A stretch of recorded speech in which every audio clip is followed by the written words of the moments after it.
the stone is. We need to know what's happened to the surface, because every building, monument, whatever, is in equilibrium with its environment, right? If we're going to do anything to that surface, we disturb that equilibrium, right? And things will change. The way it interacts with the air and the moisture and everything will change, okay? So we need to know what it is that's on the surface. We need to know what the material is and what's on the surface in order to be able to make informed decisions about what we then do about it. But also, we need to be aware of potential unforeseen effects of our intervention. So if you think, like I was saying last night, you know, if you think, oh well, that building, we're going to clean it. We clean it. We change the surface of the building, so it might then start taking in moisture much more than it did. And you might have therefore a change, and something else happens, and you end up getting it, you know, damp inside, or you know, all sorts of different things happen. So the most important thing when you're looking at a building is your brain and your eyes, right? Because that's where you're making observations about it, and you're looking and you're thinking, okay, what is it? What am I looking at? But there are various ways and very small and helpful things that you can do on site that will help you make the right sort of conclusions, okay? So I just wanted to run through a couple of those just to sort of give you an idea. So the first one is a drop test, right? And that is so complicated because it involves this and water, okay? So let's get some water.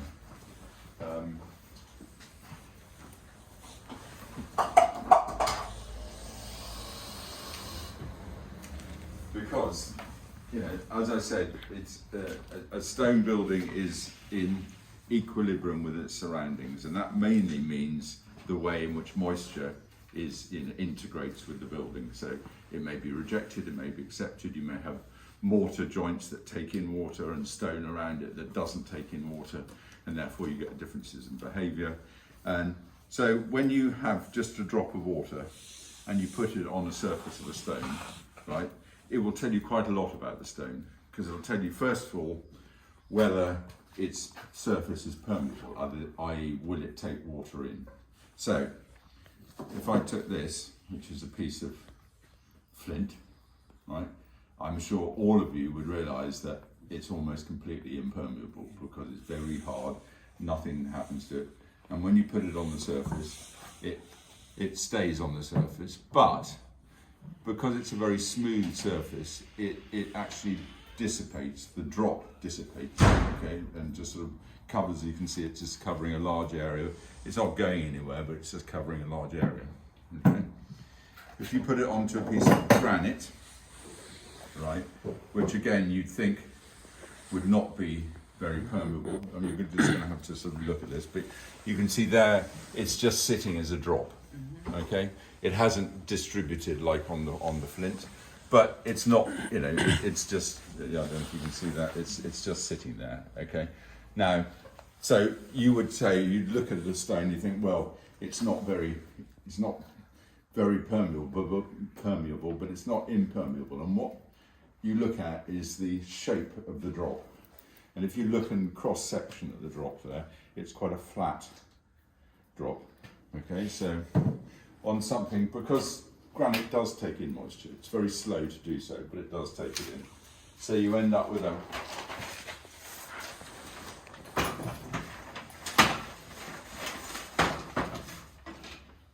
on the surface with a drop of sort of that sort of shape, okay.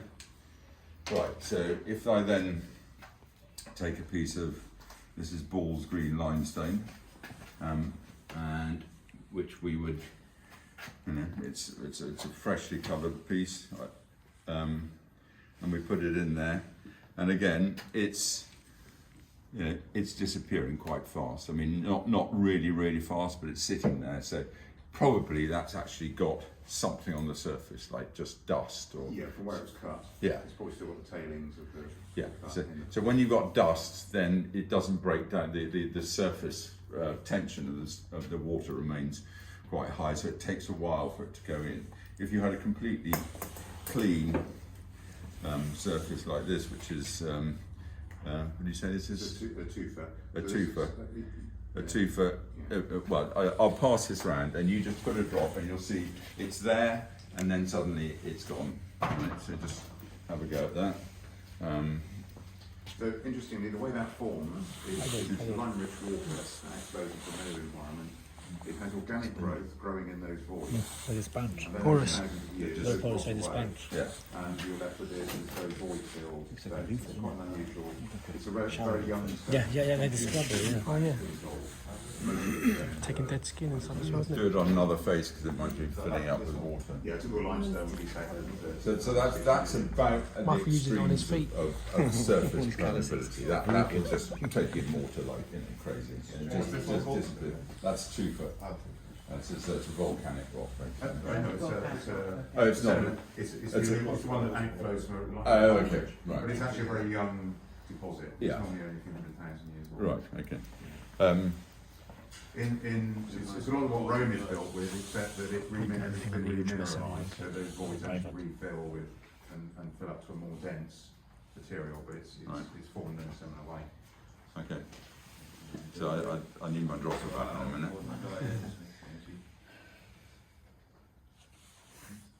So it just it's like it thinks about it and then it's gone. You know? But okay, so then we look at a piece of Ketton stone here, which is a piece of limestone here, right? And it's always a good idea to sort of just brush the surface before you do a drop test. But this is even faster, right? It just you put a drop and it's gone. Wow. Right. It's just because, well, we'll see on the.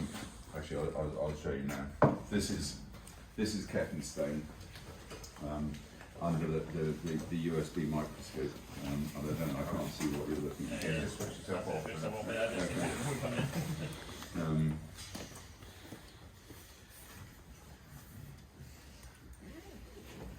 Can you do the? That's not what I'm looking at. Yeah, that's a photo. The live stream. Yeah, I don't know why I haven't found them. So it's taking a photograph. basically. Yeah, I think yeah, it's taking a photograph and now it's just showing a photograph for some stupid reason. Or it's just. Or it's crashed. Or it's crying. That's what's happened. Okay. All right. Well, if you sort that out, we'll come back to it. Okay. So just by putting a drop of water on, you can tell something about the stone. You can tell something about how permeable the surface is. Okay. Also, if you then, and when this is particularly pertinent to cleaning, if it's got some sort of treatment on it, that's going to affect the surface permeability. So if you've got a piece of stone that is maybe freshly decayed and you do a drop test and you find that you get a very different view from what you've got actually on the surface, then that's a good, sure enough sign that you've got some sort of surface coating. So, for instance, that might be linseed oil. Okay, so this is a piece of stone which was treated some time ago. Could it also be from where it's polished? It could be a number of things, but you know, it's about, the thing is that all of these things that I'm suggesting is about just improving your information. At no stage do you sort of make a conclusion until you've sort of gone round the circle a few times and think, well, it means I've definitely got a limestone, I've definitely got some sort of surface coating. What test can I then do to see what sort of surface coating it is? So it's a sort of iterative process that you gradually get towards the. It's very hard to go up straight away and say, oh, I know what I'm looking at here. This is a piece of sandstone. It's got this on it, and that's happened to it. You need to go through this process. So on linseed oil, right? I don't know if you can see on cross section, right? But that is not going anywhere. And what you've got there is you've got a drop that's sort of like that in shape, right? And so you can see, I don't know, can you all see that? It's a bit hard here, but you see that single, you can see it in cross section, that single drop, right? That's just staying on, that's on linseed oil coating, which you could also tell because it's actually darkened the stone a bit, right? Which is a classic sort of side effect of Can you see? All see that on the back there? So you can see it in cross section. It's just sitting on the surface. I can't remember what the other treatment was here. Oh yes. So I mentioned, I think last night, there was a silicate that they used historically, which is called water glass, which is sodium silicate, right? Or a preserver. Yeah, and it was for 18th, 19th century. It was used extensively as a sort of something to apply, usually to internal stonework as a preserver. So this is water glass on this bit here, and you can see it doesn't. That is quite permeable. It's disappeared. The water, not instantaneously like Ketton stone, but it's affected the surface much less than linseed oil. Okay, so when you get a surface that has been treated with a coating, I'm just thinking, Yes. The red sandstone. yeah, I think this has as well too.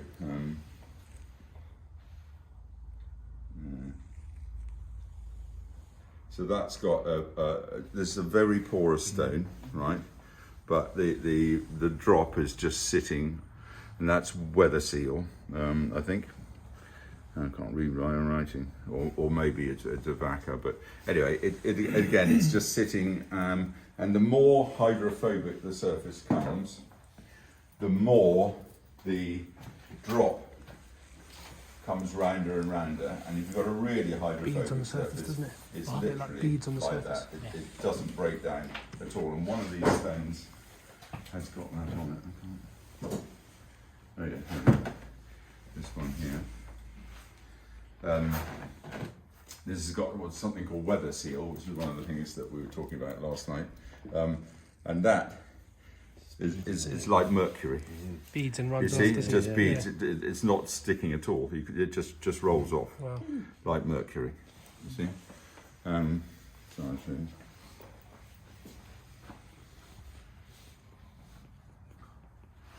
You see? Yeah. Right. So that's How what. long will it do that? Well, until it breaks down in ultraviolet light, which it will do in a couple of years' time.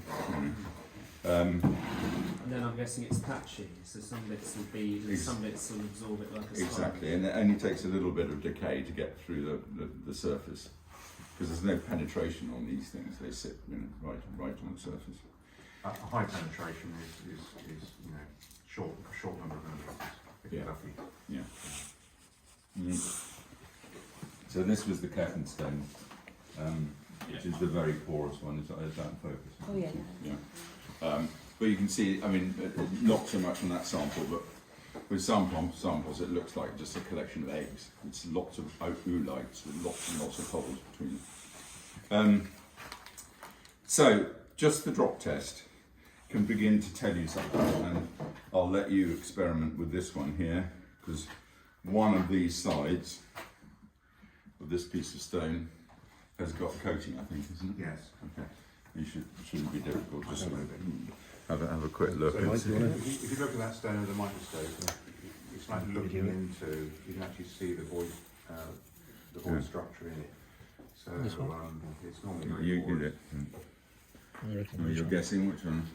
Yeah, it's difficult because it's been rattling around. You can't just look This? at it now, which is quite handy. No, really, no. No. No, I think that's pretty. Oh, That it's a one. bit of something.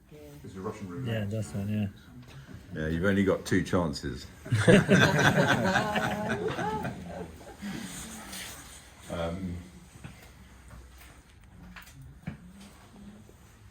She got it. I don't know. No, See that? no, no, it's going in. Slow. Yeah.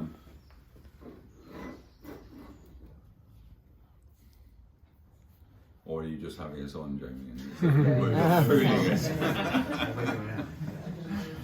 Anyway, so is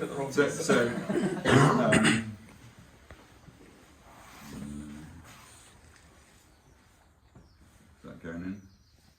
What's the shape of quite beady, isn't it? Quite, Yeah. We're getting I towards think we've this got a sort of winner. thing here, aren't we? Yeah. Louise is the winner. No, but it's not rolling off. Well, it only rolls off if it's like this. so you- Okay, so yeah. Well, it's fresh and drinking. So I think so is yeah. Oh, it's not rolling off though. Yeah. Definitely running off. Anyway, so it's a bit of fun and games, but that's just a really rough way of doing it, and it requires all it requires is for you to have a bar or something you can dip in water and put on the surface. Of course, when you've got a vertical surface, it's a bit more difficult, but actually you can tell how permeable it is by how far the run goes. Right? If it's very permeable, then it'll just run down a little bit before it's all gone. If it's not at all permeable, the droplet will go. So it's just, it's about observation. It's about using your brain and your eyes. If you have to be slightly technical, you could literally look at the angle, estimate the angle between the horizontal and the meniscus. This angle. And clearly, that one's only just coming off, so this angle's very shallow. Yeah, it's sort of 0 to 20, let's say. Whereas now, actually, it's gone the reverse way. Yeah. It's actually gone past 90 degrees. Yeah. So then that's clearly. So the coating that you saw there, which has no. Oh, that's dirty water. Okay, so here is a bit of very porous pumice. Okay, you know what pumice is? You have it in your baths. Yeah. Okay. All right. So that has been treated with a hydrophobic coating. Right. So it will allow no liquid water to go through. Okay. But this is something that is called vapor permeable, and you can demonstrate that by blowing air through it. Right. That means water vapor, air can go through the stone, but liquid water cannot go through it, right? So it means that liquid water from the inside can't get out either, except by going inside the building or whatever. But water vapor can, and that's what I was saying last night about they're selling all of these various products as vapor permeable. Is that just coated on the one side, which Yeah, is in just on the contact top with the side. water? On the top side.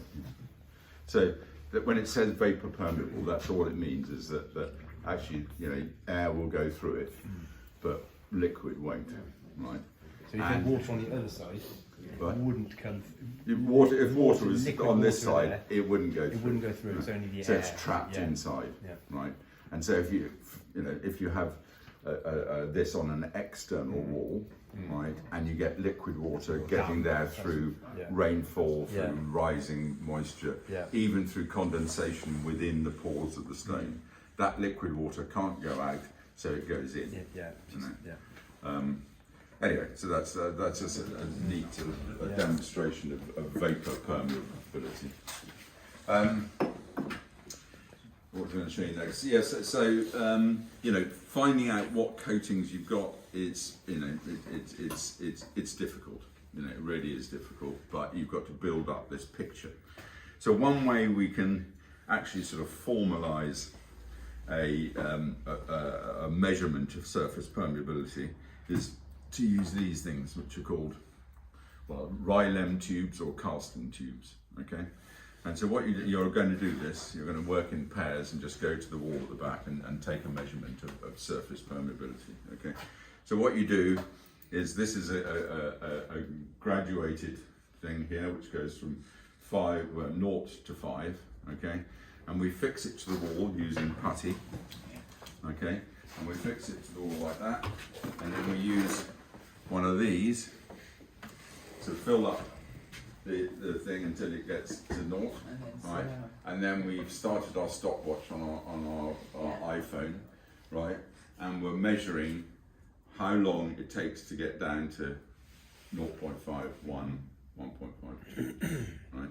And you'll end up with, when you plot that, you can then, when you've taken all that data, you end up with a graph here, and you've got time there and amount here, so that'll be 1, 2, etc.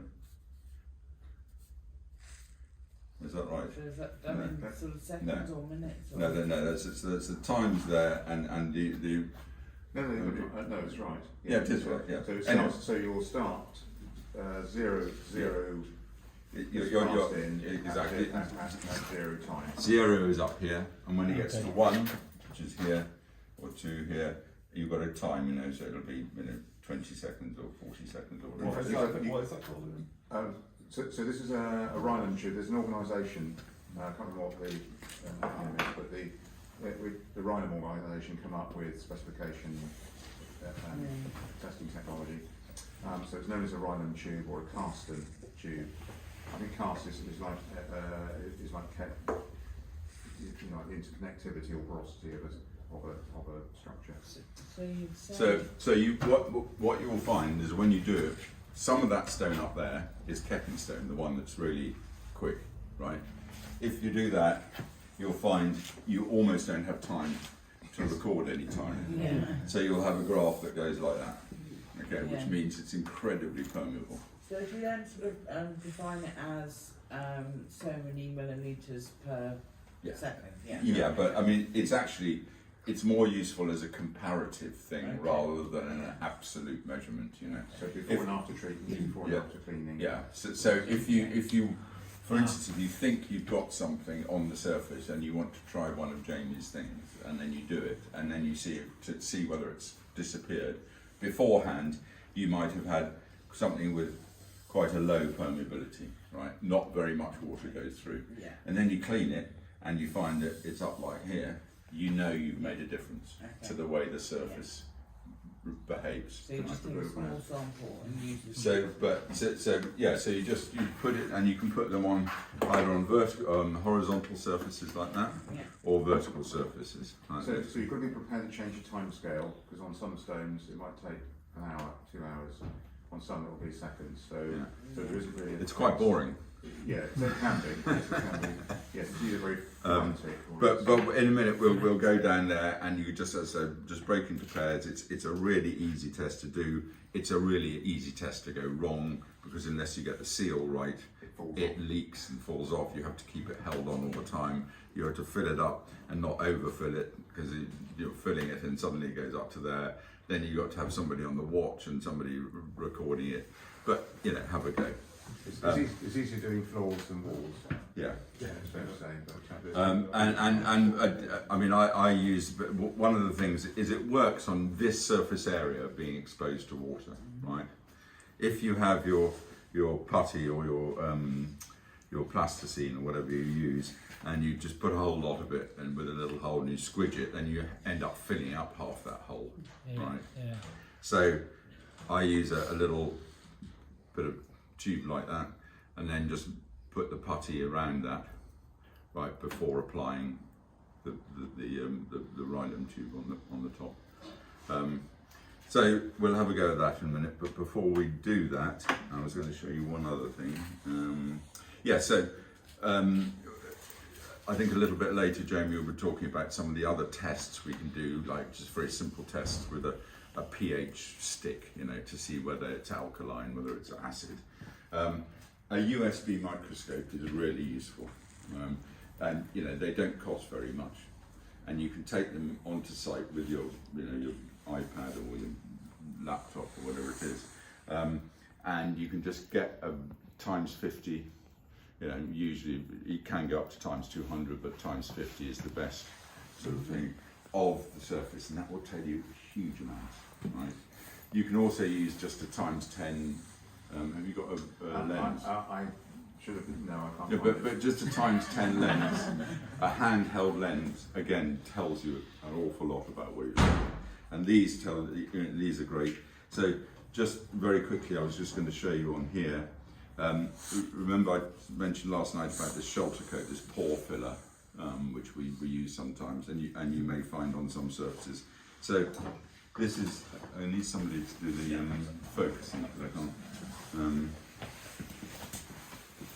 So this is a surface which has just been treated, and by choice with a dark grey shelter coat, right? Because we just wanted to be able to sort of show it. Okay. So that's it when you first apply it. Yeah, you see? It's not too bad. perfect. And that doesn't need to be perfect. Okay, so that's when we. When you're taking photos on site, you can actually use a software program that will merge several still images and give you completely sharp. But so that's when you first apply the shelter coat, and then you rub it back, and we get to something like that again. Is that focused? Yeah. Yeah. So you can see how the stone now comes through, and you can see how the shelter coat is actually filling the pores between the stones. Okay. Show us the first shot again. So that's a coating. That's like a lime wash, So right? that's with the coating. That's with a lime wash. The shelter coat. I wish it wasn't called that, but with the shelter coat applied. But once you've applied it, while it's still setting, right, you then get a stiff brush. Usually, cut a paintbrush down to that much bristle, right, and just use that to stipple the shelter coat right into the surface. Yeah. And then you then get a pore filler, right, which is what we want. We want to do it so that there isn't anywhere for particulates to get in, right? Isn't anywhere for algae to start So growing. all the pores refilled with the lime. Yeah, but you colour the lime, the shelter coat, so that it's the same colour as the stone, basically. So you don't want to completely cover the surface of the stone with the shelter coat? No, try not to, because it arose. I mean, of course, in medieval times, most stonework was protected with either paint or plaster. External stonework, was tended to be protected. When they stopped doing that, of course, and then the Industrial Revolution, we started to get lots of stone decay, right? So when it came to this, was a system that was sort of refined at Wells Cathedral in the work in the 1970s and 1980s. It was an attempt to protect the stone, but not with a visual sort of change, if you see what I mean. So aesthetically, we're trying to keep it. It's still possible to see when something's been shelter coated, but it tends to weather down quite quickly. And you've still got the texture of the stone, and that's a really important thing, because the way light hits stone, if it's a rough texture, then the light is diffracted into many, and what you see is diffracted light. If it's a very smooth surface, you see reflected light, right, which looks very different. So it's just a way of trying to do that sort of pore filling. So that's sort of by the by, not really anything to do with masonry cleaning, except that if we're going to do masonry cleaning, we do need to think about what are we doing afterwards. Are we doing anything afterwards when we cleaned it, or are we just walking away? Do we need to do something more? So I'm assuming cleaning stone that's had shelter coat will potentially wash out along. Yeah, I mean it's the thing is that on limestones, which is principally where its use is, of course, the areas that normally get affected by pollution and stuff are those protected areas that are outside, that aren't subject to rainwater. Where you've got rainwater on limestone, the stone will be clean, because the rainwater just washes off all the pollution and everything. But underneath the armpits, underneath here, the hidden areas, that's where you get black deposits, and that's what you then need to clean, right? Is the protected areas, right? And so the shelter coat, similarly, if you apply a shelter coat to a sculpture or a window with a hood mould or whatever, it will stay in those protected areas for ages, years and years and years. But it'll be washed off the main surface. But that doesn't really matter, because that's not the bit that you're trying to protect. You're trying to stop the pollution building up. And so it sort of works in that way as well. So there's lots and lots of different coatings you may come across. Historic ones, linseed oils. I mean, again, linseed oil breaks down too, doesn't it, Jamie? Sorry? Linseed oil breaks down eventually, doesn't it? It does. Is As it a hydrophobic treatment, when Schaefer actually did work with it, he looked at it. And if you measure yes, it gave quite a useful sort of result for the first, say, 5 to 10 years. Yeah, But then it tails off. and Yeah. actually then start to get an acceleration of decay, which is untreated. All right, so what we'd like to do now is just break up into pairs. We're only going to do this for 10 minutes or 15 minutes.